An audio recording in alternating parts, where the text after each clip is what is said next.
欢迎收看快乐故事会，精彩故事现在开始。我出租屋的隔壁，每天晚上都传来奇怪的声音。知道真相后，我的三观震碎了。我叫陈北，去年9月份时，我刚考上大学。一开始挺新鲜的，感觉大学里什么都好，有很多漂亮妹子，让人很是心动。可时间一久，我渐渐有点吃不消了。是我宿舍的舍友们，他们很闹。有的人抽烟，呛得我直恶心；有的人打游戏，熄灯了还噼里啪啦的，用的是机械键盘。中午也有弹吉他的，我躺在床上睡不着觉，也不好意思和他说，就跟家里打电话商量，说想在外面租个房子，搬出去住。他们同意了。为了给家里省点钱，我在附近找了个老旧的家属楼小区，房子不大，家具和家用电器也很老旧了。不过价格便宜，而且一个人住，安静，没有人打扰我了。然而，就在我搬进出租屋的当天晚上，从我的隔壁隐隐传来一种奇怪的声音，似乎是一个女人在叫，声音很压抑。我笑了笑，感觉挺刺激的。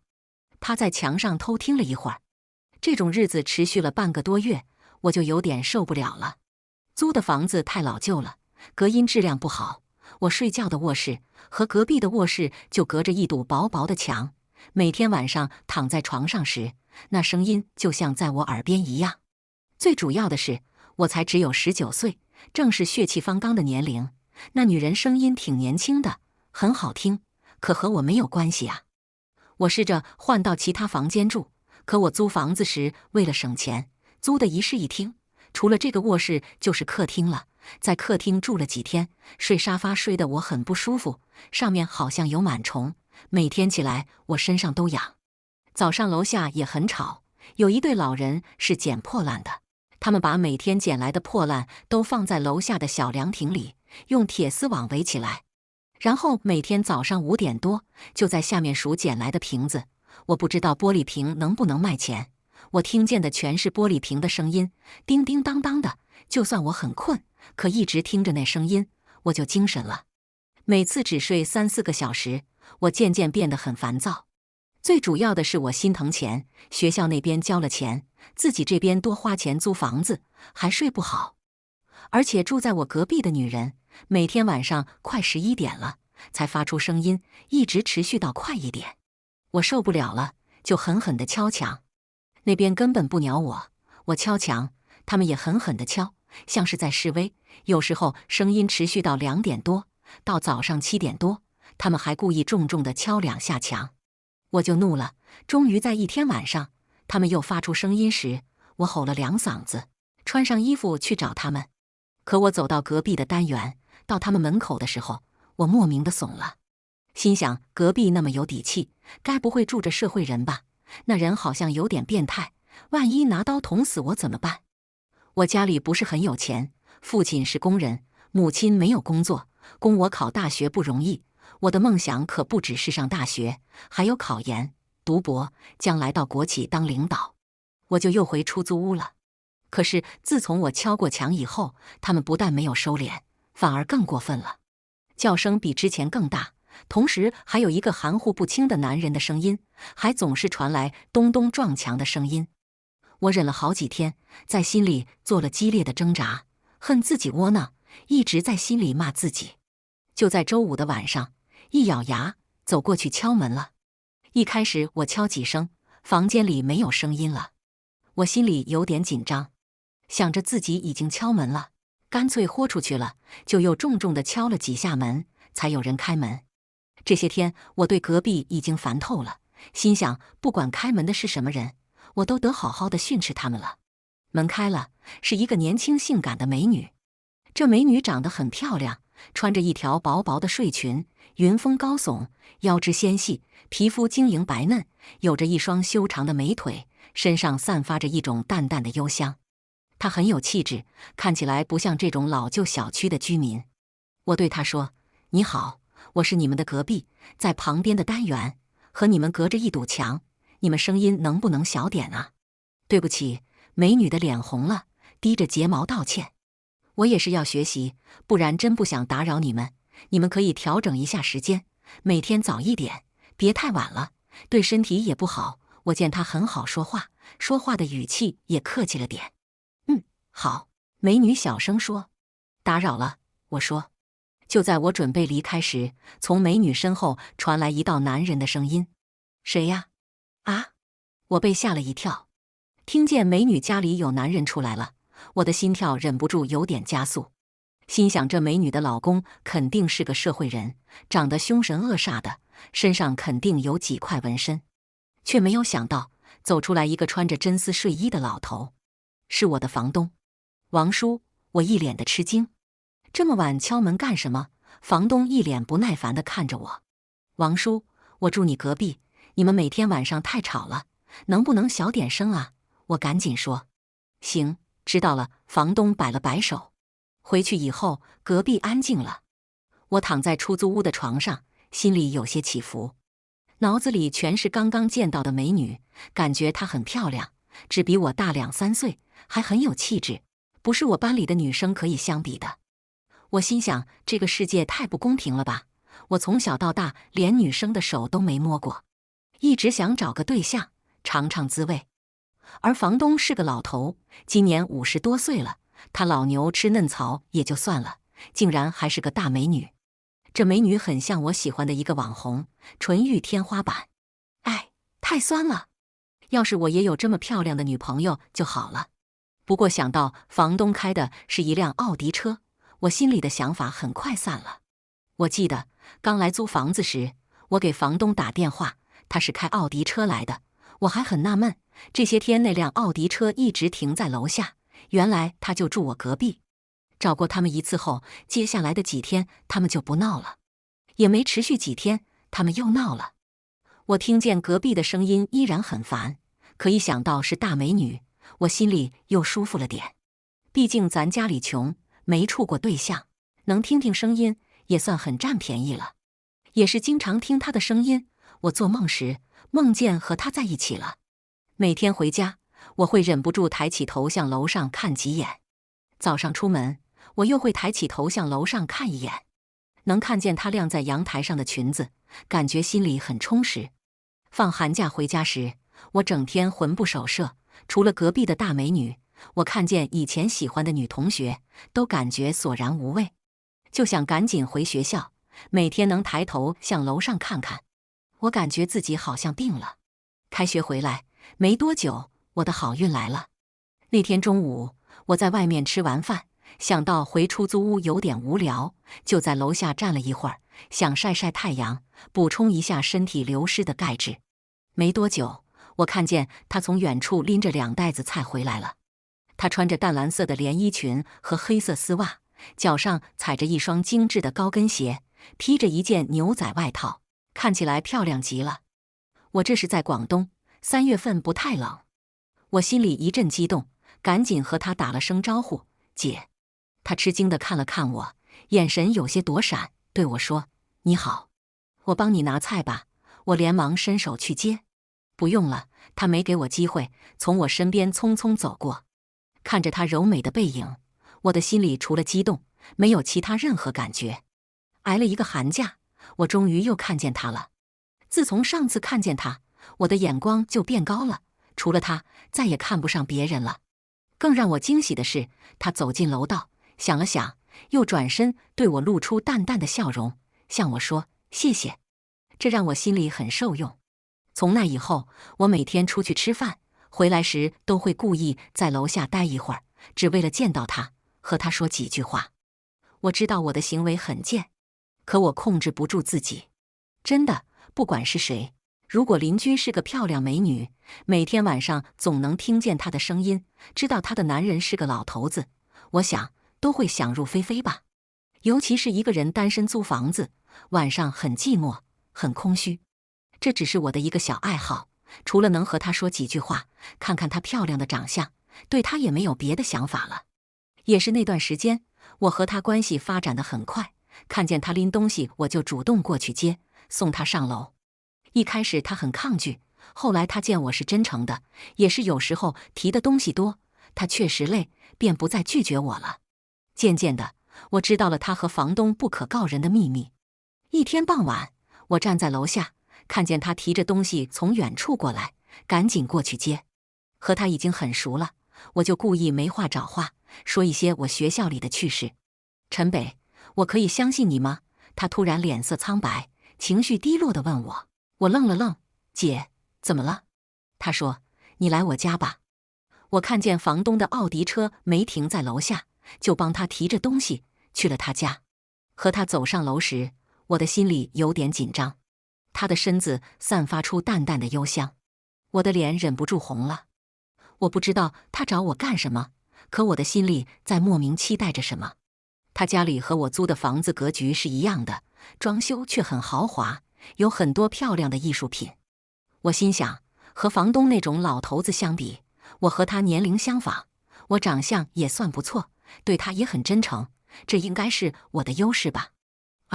让我没有想到的是，他当着我的面脱下了牛仔外套，便向我招了招手，让我帮他拉裙子后面的拉链。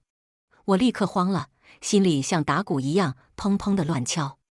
我承认我好色，喜欢看她漂亮的长相，也喜欢和她说话，可真让我做什么，我肯定是不敢的。尤其是她有男人，尽管那个男人已经很老了，可我和他做出不道德的行为，我不就成了西门官人，他不就是连连了？不行不行，我赶紧拒绝，脸红得像火烧一样，站起来就要走。陈北，你看看我的背。他急了，走过来抓住了我的手。房间里顿时变得安静了，只有我和他的呼吸声，还隐隐能听见我们的心跳声。我静静地看了他一会儿，感觉有点不对，帮他拉开了裙子后的拉链。当他娇嫩柔美的背部出现在我的面前，我看着他背上纵横交错、新旧不一的伤疤时，整个人的头皮立刻麻了。我狠狠瞪大了眼睛，向他问道：“这是怎么回事？”其实我根本不是王仁德的女人，我家里很有钱，只比你大3岁。他说。听了他的话，我的眼神更吃惊。就在他蠕动嘴唇，想要对我说什么时，他的眼神突然一变，拿起我的鞋塞到沙发底下，便带着我向卧室里走，把我塞到了衣柜里，对我小声说：“王仁德回来了。”我听见他关车门的声音了。他应该对王仁德很了解。我在衣柜里躲了不久后，真的听见外面响起了开门声，是房东王仁德回来了。我和他接触这段时间，也知道他的名字了，他叫唐冉冉。今天怎么回来这么早？唐冉冉问。六子出事了，他前几天砸了一个场子，今天刚要组局，警察就把他叫走了，所以牌局散了。王仁德说。那些警察好神通广大，唐冉冉说。像他们这种总闹事的，警察那边都有备案，谁闹事了，警察打听一下长什么样，就知道是谁做的了。不过他们帮不了你，我有你的照片，你敢跑，我就把你的照片发到网上，再去找你爸妈聊聊。王仁德说。唐冉冉不说话了。我躲在衣柜里，感觉心脏在砰砰砰的狂跳，全身没有力气。从小到大，还是第一次做这种事，我感觉太刺激了，心脏受不了。我很奇怪，唐冉冉和王仁德到底是什么关系？听他们对话，好像是唐冉冉被威胁了。唐冉冉家里不是很有钱吗？到底是怎么回事？没过一会儿，王仁德突然打了个哈欠，向卧室里走了进来。他把手按在柜子上，就要打开柜子。我听见声音吓坏了，只感觉脑袋一片空白，肾上腺素也在急速飙升。想想唐冉冉满背的伤痕，再想想王仁德说的六子，还有他开的奥迪车，心想如果他知道我在这，不会把我弄死吧？这王仁德可是很有钱，我租的这个房子，一整个单元的房子，还有隔壁一整个单元的房子，都是王仁德的。他在小区里其他楼也有房子，我租房子时全租出去了。就在王仁德要打开衣柜，我已经看见外面的光亮时，唐冉冉突然走了过来。王仁德，你不是从来不收拾柜子吗？你开柜子干什么？天开始热了，我记得我有个7000多的阿玛尼，我找出来看看。王仁德说。你出去吧，我帮你找。唐冉冉说。在王仁德和唐冉冉说话时，我感觉心里像坐过山车一样。唐冉冉好像有什么重要的事要和我说，她好像被王仁德虐待了，想求我帮他。我还不知道发生了什么事呢。如果王仁德发现我藏在他家里，会不会找人弄我？唐冉冉应该是被他抓来的。如果他把唐冉冉转移走，我以后见不到唐冉冉怎么办？卧室里一片安静，我身子热得出奇，躲在衣柜里不敢吭声。突然，我听见王仁德急匆匆地走出去，唐冉冉在客厅里大叫：“王仁德，你拿刀干什么？姓唐的，我给你脸了！”王仁德在外面大骂一声，便急匆匆地走回来，猛地拉开了衣柜。而在他拉开衣柜的瞬间，我的心也跟着衣柜被拉开的声音瞬间提到了嗓子眼，时间都仿佛在这一刻凝固了。在卧室里，只有王仁德沉重的呼吸声，还有唐冉冉紧张的呼吸声。过了一会儿，唐冉冉才说话：“王仁德，你打开柜子干什么？我前几天趴在窗台上，看见你和隔壁那穷小子眉来眼去的，还以为你偷人了呢。”王仁德喘息着说：“我不是那种人。”唐冉冉说：“呵呵，我身体不行了，而你们两个年龄差不多，你们有没有事，谁知道呢？回头我就和我侄子说一声，那小子再敢惦记你，就打断他一条腿。”王仁德回到了客厅里，见王仁德没有继续乱翻，我躺在床底下松了口气。刚才王仁德以为唐冉冉在柜子里藏人，去厨房拿刀时，我赶紧钻出柜子，躺在了床底下。虽然王仁德只是拉开衣柜，可我做贼心虚，躺在床底下也感觉够吓人的了。尤其是看见他们两个人的脚就站在我面前说话时，我吓得都快晕过去了。王仁德是个50多岁的老爷子，如果他发现我和我打起来，我也是可以拼一拼的。只是这里毕竟不是我家，在没有搞清是什么情况之前，我在人家的地盘和人家打起来，底气还是差点的。没过多久，厨房里传来炒菜的香味，我又听见电视声，客厅里传来白酒的香味，似乎是王仁德在看电视喝酒了。唐冉冉走进卧室，穿着丝袜的小巧的脚在我眼前晃了晃。她打开衣柜看了看，又趴在床下看见了我，翻了个白眼，轻轻拍了拍胸口。到底是怎么回事啊？吓死我了！我在床底下躺平。唐冉冉想了想，坐在我的身边，轻轻抱住了腿，告诉了我他和王仁德的关系。原来他是个富二代，父亲在深圳有个大公司，他父亲有个合伙的股东。随着两个人赚钱越来越多，那个人渐渐有了私心，就想把他父亲赶走，一个人独占公司。他父亲也是很聪明的人，那股东用了几次阴谋后，不但没把他父亲赶走，反而犯了法，被他父亲抓住了把柄，便干脆破罐子破摔，找人把他给绑架了，让他父亲交出公司。唐冉冉是他父亲的独生女，从小就被捧在手心里，当成掌上明珠。为了女儿，他父亲毫不犹豫地就交出了公司。可问题也来了，如果那股东把他放了，他平安了，他父亲就可以报警了；如果撕票把他杀了，那股东就犯下杀人罪了。那股东没那么大的胆量，他死了，他父亲也会和那股东拼命。正好那股东有个亲戚，就是房东王仁德。王仁德的家族在这一带很有实力，他自己就是收租的，一群侄子都是混社会的。股东就把唐冉冉送了过来，让王仁德帮忙看着。然后股东威胁唐冉冉的父亲，只要他父亲不报警，就让唐冉冉好好的活着，每隔一段时间给打个电话，发个视频。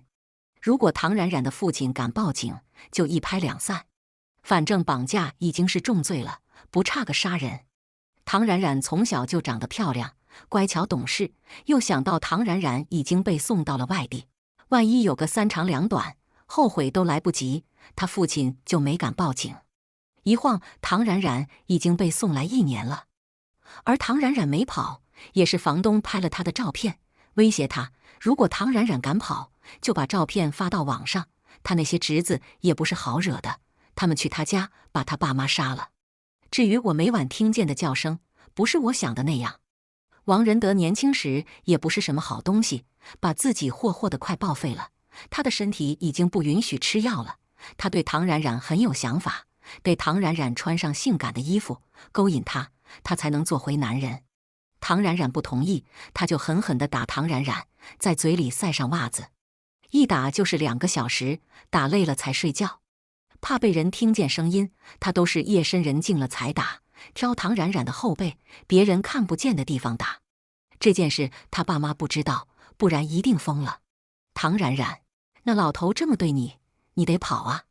他有照片怕什么？能和你每天承受的痛苦相比？而且他连杀你都不敢，还敢杀你爸妈？别怕他们吓唬你。我急了，如果我跑了，我的人生就毁了。唐冉冉坐在我身边，凄凉地笑了笑。王仁德的手机里有我的照片，他一个侄子那也有辈分，他在这个城市有很多亲戚，我跑不了的。想了想，他又自嘲地笑了。其实就算我跑了又怎么样？我的身子被王仁德看过，就算他没对我做什么，我已经脏了。我这种人将来没法嫁人了。我可以娶你。我立刻抓住他的手说：你。他吃惊地看我。对，要是你不嫌弃我穷，我愿意娶你。勇敢一点。我们不能被他几句恐吓，还有手里握着的所谓的照片吓到啊。我说。就在我还想说什么时，王仁德在外面叫唐冉冉了。唐冉冉回到客厅，王仁德含糊不清地说了什么，突然摔了筷子，打了唐冉冉一巴掌。我心里很愤怒，知道唐冉冉这种乖乖女被王仁德长期关在家里，已经留下心理阴影了。她只比我大3岁，也是个大学生。如果她的照片被王仁德发到网上，她的未来就毁了。还有她的父母，如果看见唐冉冉的照片，还有唐冉冉被虐待的视频，那是怎样的感受？我立刻在心里计划起来，怎样帮唐冉冉逃走。首先直接报警，这办法肯定不可取。听说王仁德在这一带有很多亲戚，他的几个侄子都是社会人，在这附近有很多朋友。如果有警车来了，那些人肯定立刻告诉王仁德，王仁德会把唐冉冉转移走。如果警察把王仁德抓了，只要找不到唐冉冉，就没有证据让他坐牢。而我就算可以作为人证告王仁德，但如果唐冉冉被转移走，我把王仁德咬得太狠了，他们狗急跳墙，威胁到唐冉冉的安全就不好了。想想以前听见唐冉冉发出的声音，她这边承受着巨大的痛苦，我却以为是那种事，感觉很有意思。我心里便感到莫名的耻辱，感觉自己很恶心，心里对唐冉冉很内疚。那么问题来了，直接报警不行，我要用什么办法呢？当务之急是我要尽快把唐冉冉带走，不能让唐冉冉再被他们伤害了。只要唐冉冉在我手里，这就是我保护唐冉冉最大的底牌。唐冉冉在他们手里，我做什么都没有底气。当唐冉冉从客厅回来，站在卧室里，考虑着要不要和我说什么时，我在床底下轻轻摸了摸她的脚。唐冉冉知道我有话说，蹲下了身子。我问唐冉冉，王仁德有没有仇人啊？他没有，他在这有很多亲戚，没有人敢惹他。唐冉冉说。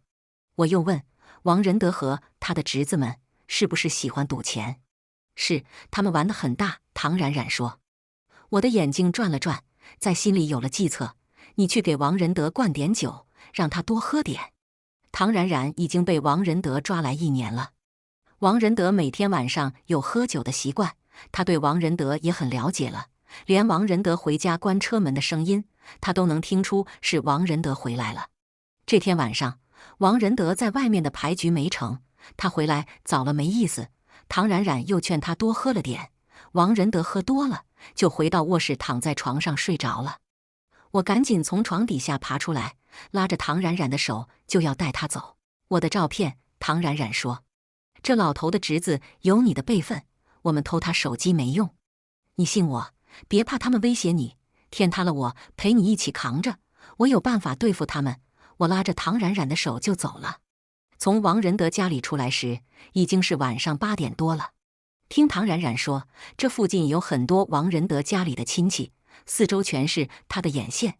我带着唐冉冉肯定是没法离开这个小区的，就直接带着他回到了我的出租屋。唐冉冉被我吓坏了，用清透的大眼睛惊恐地看着我。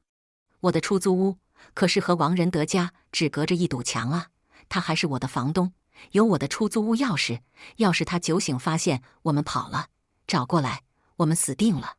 我告诉他别怕，信我的，简单安抚了他2句，就给大学的同学们打了电话，说我找了个女朋友，长得很漂亮，让他们过来看看，请他们喝酒。这些人都很八卦，听说有吃有喝有美女看，就立刻过来了。我还让他们带了副麻将。我在学校里人缘还算不错，不怎么说话，也不和人争吵，在宿舍里受不了他们吵，就搬走了。他们对我印象都很不错。来了我的出租屋后，他们看见我果然有个很漂亮的女朋友，全都傻了，一个劲的怪叫，又使劲的打我，眼神酸的不行了。我就让唐冉冉安排他们打麻将，又点外卖买了好吃的，让他们喝酒。趁着这些人不注意，偷了我一个同学的手机去卫生间了。我给王仁德一口气打了5、6个电话，待王仁德接电话时，立刻挂断，给王仁德发了个信息。我特意用一种很挑衅的语气对王仁德说：“你的女人很润，我带你享受了。不想事情败露，准备好100万，我联系你。”发完了信息，我就看见王仁德疯狂地打来电话，他一定发现唐冉冉逃走了，也意识到那人知道唐冉冉的事，他被敲诈了。我就听见隔壁传来咕咚咕咚的声音，接着门被王仁德狠狠一摔，他出去找附近的亲戚和侄子们了。这出租屋隔音效果不好，唐冉冉被隔壁的声音吓到了，走进卫生间，用询问的眼神看我。我又拿出自己的手机，交给唐冉冉说：“事情基本解决了，快给你爸妈打电话，让他们报警。”此时唐冉冉已经和我跑了，呼吸到自由的空气，他已经不顾王仁德是否有他的照片了，便脸色白白的。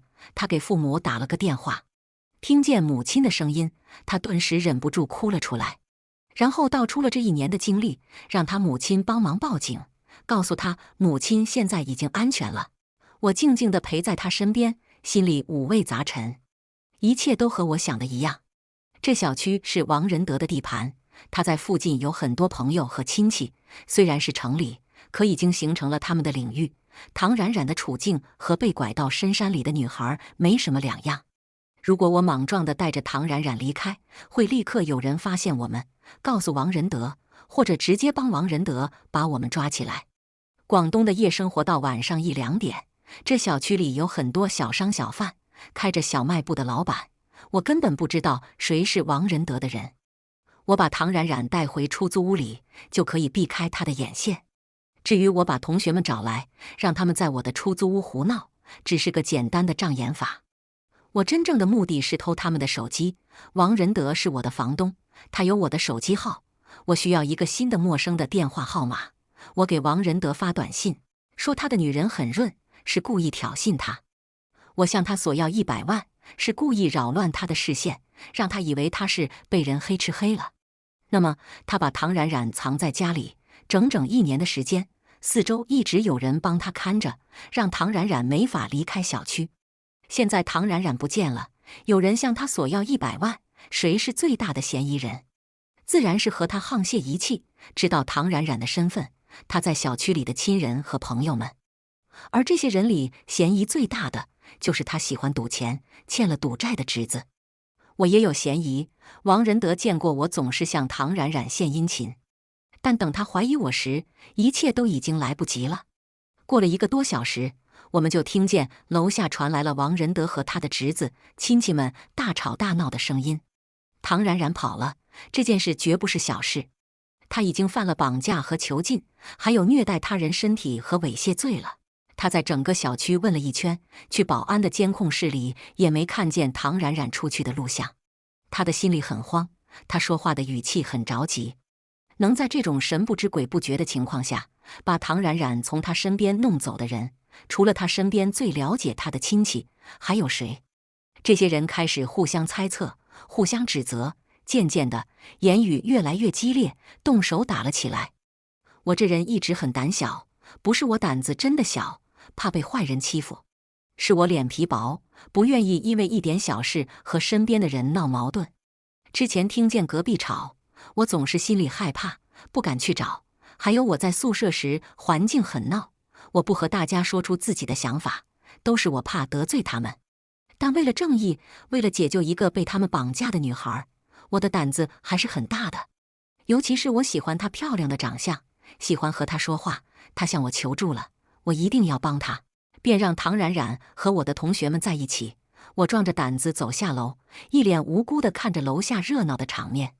只见王仁德双眼通红，他以为自己被这些亲戚敲诈了，怕他们是个无底洞，不断地勒索自己，更怕东窗事发，被警察知道。他已经气疯了。他不知道从哪找来了一根钢管，和他一群5大3粗的侄子们狠狠打了起来。他打的那些侄子们脑袋上流了很多血，他那些侄子们也不甘示弱，冲上来狠狠地踹他，扯他花白的头发，用拳头狠狠砸他的脸。我怕这些人在本地势力大，和本地的警察有关系，特意让唐冉冉的父母在深圳那边报了警，带着深圳那边的警察过来。这些人连吵带打的闹了整整半个多小时，他们弄得地上全是血，累了坐在地上。王仁德抬起凶狠的眼神看见我，才想起了什么。唐冉冉是不是在你手里？他抄起地上的钢管，一瘸一拐地走过来问：谁是唐冉冉？我假装不知情。别跟我装，就是我老婆，你总献殷勤。比你大2、3岁那女孩。王仁德双眼猩红，脸上有很多血，枯老的脸十分扭曲，犹如地狱里爬出来的恶鬼。我一直和同学在家打麻将呢，什么都不知道，不信你上去看看。我抬起手指了指楼上。王仁德看着楼上明亮的光，听见里面传来的嬉笑声和麻将声，静静地想着什么。来住了几个月，一直没打麻将，今天却打麻将了。王仁德渐渐意识到了不对。对呀，因为我们在庆祝。我微笑着说。庆祝什么？王仁德问。庆祝你们这些该死的人渣落网，庆祝你们这些不要脸的绑架犯被抓。我笑着说。打黑除恶，有黑除黑，有恶除恶，无恶除痞。当我向王仁德说这些时，看见一辆辆警车闪烁着警灯，已经开进了小区。王仁德眼中的瞳孔猛地一缩，牙齿咯咯咯地咬了起来。他看着我的眼神充满了愤怒，像是喷射着怒火，似乎要把我生吞活剥了一般。又像是想到了什么，他赶紧拿出手机，疯狂地用手指乱点。我知道他想干什么，一把就抢走了他的手机。看见他其中的一个侄子也拿出了手机，我大步走过去，一脚就踢飞了他的手机。接着警察们快速下车，把他们全部按了起来。人群里跑出一名西装革履的男人和一名看起来很年轻的贵妇，他们眼含着热泪，大声地叫着唐冉冉的名字。不知道为什么，我的视线也控制不住地模糊了。尾声。半年后，我过回了和开学时一样的日子。房东王仁德和他的侄子们被抓了，我的出租屋不能租了，又搬回了学校的宿舍。我的宿舍没有以前那么吵了，大家不像开学时那么新鲜，全都适应了每天3点1线的生活。我们不再是爱吵爱闹的高中生，全是沉稳懂事的大学生了。我的舍友们，他们变得越来越懂事，越来越有素质，都开始为别人着想，去校园安静的角落弹吉他，扔掉了咔咔作响的机械键盘，换成了声音很小的樱桃键。抽烟时，他们会走到走廊的尽头，把脑袋伸出窗外，拿出手机和新找的女朋友温声细语地聊一会儿。我还是那个屌丝，每次路过女生宿舍楼下时，都习惯抬头看一眼，看见她们亮着的漂亮裙子，感觉心里说不出的充实。在心里幻想这些漂亮裙子的主人长着怎样极品的身材和神仙颜值。而唐冉冉自从她被爸妈接走后，便再也没联系过我。我们仿佛是2个世界的人，不再住隔壁了，就再也没有联系了。关于她的事，还是我主动找人打听的。听说绑架她的那伙人全都坐牢了，她家里的公司也被她父亲抢回来了。她的照片也没有泄露出去，是我看见王仁德要发她的照片时，立刻把王仁德的手机抢过来了。我当时已经算计好了的。王仁德被人威胁索要100万，已经又恨又怕了，根本没心情考虑唐冉冉的事情。救下唐冉冉，我什么好处都没得到。就是回到学校后，我有2次遇见挺漂亮的女生，他们向我要了微信，但是被我拒绝了。接触过唐冉冉那种漂亮和气质并存的女生，我很难再对其他女孩动心。我感觉自己好像有病，只喜欢比我成熟的女生，就喜欢看她们穿着成熟、穿着漂亮的长裙和黑色丝袜，踩着高跟鞋的模样。当我坐在上大课的教室，整个人魂不守舍，感觉心里很寂寞空虚时，一个香喷喷的香奈儿小皮包和一把奔驰车钥匙轻轻放在了我身边的桌子上。我向身边瞟了一眼，整个人愣住了。看见的是唐冉冉白嫩漂亮的鹅蛋脸，她的气色好了很多，穿着一身时尚名牌，微笑着对我说：“那些人全都被抓住了，我在这里发生了什么，再也没有人知道了。”很好，我点点头说。只是还有你知道我的秘密，知道我丢人的过去。他皱了皱眉头说：“我不会说的。”我说：“我不相信你。”他轻轻摇头。你不相信我的人品？我问。我要留在你身边，用一辈子看着你，让你永远帮我保守秘密。他微笑着亲了我，又紧紧抱住了我的手臂。精彩故事下期更精彩，感谢收看。